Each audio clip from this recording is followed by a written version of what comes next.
मैं उसे मना करती रही, मगर उसने मेरी एक भी नहीं सुनी और उसने एक ही झटके में मेरा नाम सबा है। मैं 20 साल की हूँ। ये जो कहानी मैं आपको बताने जा रही हूँ, ये 6 साल पुरानी है। जब मैं महज़ 14 साल की थी, मेरे घर में हम 3 लोग रहते हैं। मैं और मेरे अम्मी-अब्बू। मैं मैट्रिक में पढ़ती थी और मेरे अब्बा की कपड़े की फैक्ट्री थी और उम्मी घर में ही होती थी। हम काफ़ी पैसे वाले और खाते-पीते थे। मैं इस वक़्त जवानी की दहलीज़ पर कदम रख चुकी थी। मेरा भरा-भरा जिस्म था और दूध की तरह सफ़ीद और दिलकश खूबसूरत लड़की थी। मैं जो एक नज़र देख लेता, वो बार-बार मुझे पलट-पलट कर देखता। मैं दुपट्टा नहीं पहनती थी। हम लोग कराची में रहते थे। एक दिन मैं अम्मी के साथ शॉपिंग करने तारिक रोड गई। ड्राइवर, जो कि हमारे घर के एक स्टूडेंट क्वार्टर्स में रहता था, जो तकरीबन 20 साल का था, वो था तो ड्राइवर, लेकिन था बेहद खूबसूरत। जो भी उसे देखता था, वो यही समझता था कि ये हमारी फैमिली का मेंबर है। बहुत खूबसूरत और गोरा चटा जिस्म था उसका भी और सेहतमंद भी था। उसका नाम बिलाल था। उसने जाके गाड़ी रोकी मैं और अपनी गाड़ी से उतरे बिलाल कहने लगा कि मैडम मैं गाड़ी पार्क करके आ रहा हूँ। हम लोग एक जूतों की शॉप पर आ गए और जूते देखने लगे। कुछ देर बाद बिलाल भी गाड़ी पार्क करके आ गया। बिलाल मुझे अच्छा लगता था। जैसे वो आया तो मैंने अम्मी से कहा, अम्मी आप जूते देखें। मैं बिलाल के साथ दूसरी शॉप पे जा रही हूँ। मुझे कुछ कपड़े लेने हैं। और फिर हम लोग दूसरी शॉप पे आ गए। छोटे कपड़ों की दुकान थी, जो ऊपर वाले दोनों पर पहने जाते हैं। मैंने कहा, बिलाल इनमें से कौन सा कलर अच्छा है? बिलाल शर्माने लगा और मुन्ना नीचे करके खड़ा रहा। मैंने कहा, बिलाल बताओ भी। उसने कहा, मैडम मुझे कैसे पता होगा? जो आपको अच्छा लगे आप ले लें। मैंने कहा, मुझे आज तुम्हारी पसंद की लेनी है, उसलिए तो उम्मी को छोड़कर तुम्हें उस दुकान पर लाई हूँ। जल्दी बताओ। मुझे शाबाश। अब बिलाल ने सर उठाया और देखने लगा। फिर उसने एक पनक कलर वाली की तरफ इशारा किया और शर्मा कर थोड़ा मुस्कुराकर सर नीचे कर लिया। फिर मैंने बिलाल की पसंद की। 2 खरीद लें, अलग अलग कलर में। अब मैं नोट कर रही थी कि बिलाल मुझे चूरी चूरी नज़रों से देख रहा था।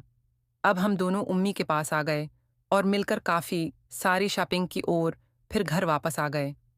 आज मैं बहुत खुश थी। हमारे घर में एक मासी काम करती, जो खाना भी बनाती है, जिसका नाम शमा था। मैंने कहा, शमा गाड़ी से सामान लेके अंदर आओ। शमा भी 20 साल की कनवारी लड़की थी और दिखने में बहुत प्यारी थी। मैं अपने रूम में आकर शावर लेने वॉशरूम चली गई। फर्श होकर वापस आई तो शुमा मुझे बुलाने आई।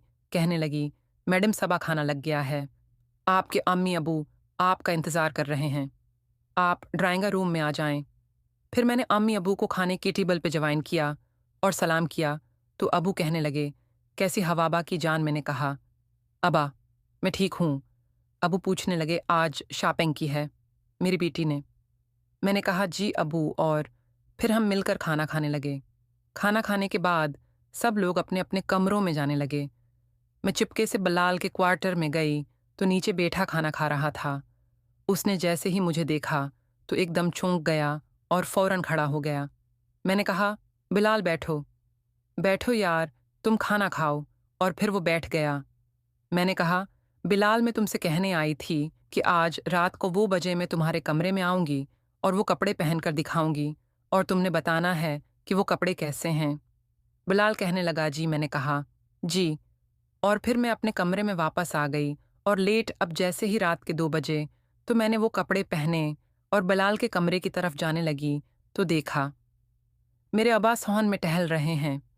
सिगरेट भी पी है रहे थे और कुछ सोच रहे थे। काफ़ी कज़न भी थे, लेकिन मुझे कोई भी अच्छा नहीं लगता था। मुझे बस बिलाल अच्छा लगता था। फिर मैं अपने रूम में वापस आ गई और सो गई। सुबह अम्मी बाद मैंने उठाया। मैं तैयार हुई और नाश्ता करने के गेट से बाहर आई स्कूल जाने के लिए।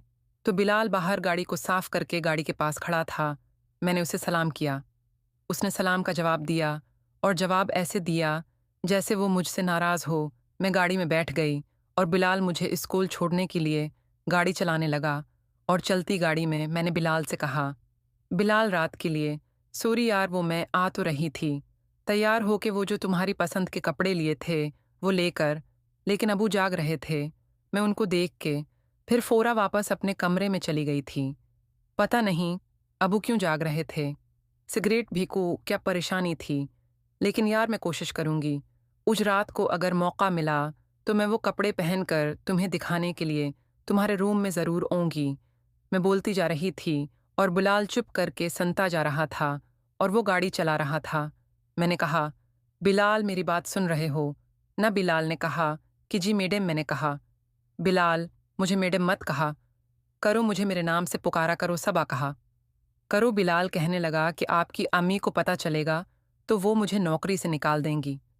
मैंने कहा, अच्छा अम्मी के सामने मैडम कहा करो, लेकिन जब हम अकेले गाड़ी में हूं तो तुम मुझे सबा कहा करो। फिर मेरा स्कूल आ गया और मैं फिर स्कूल चली गई।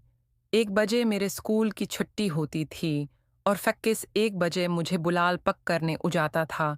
और फिर यही Jag en kunna sätta till en ifrån hålla bana så en så på och ni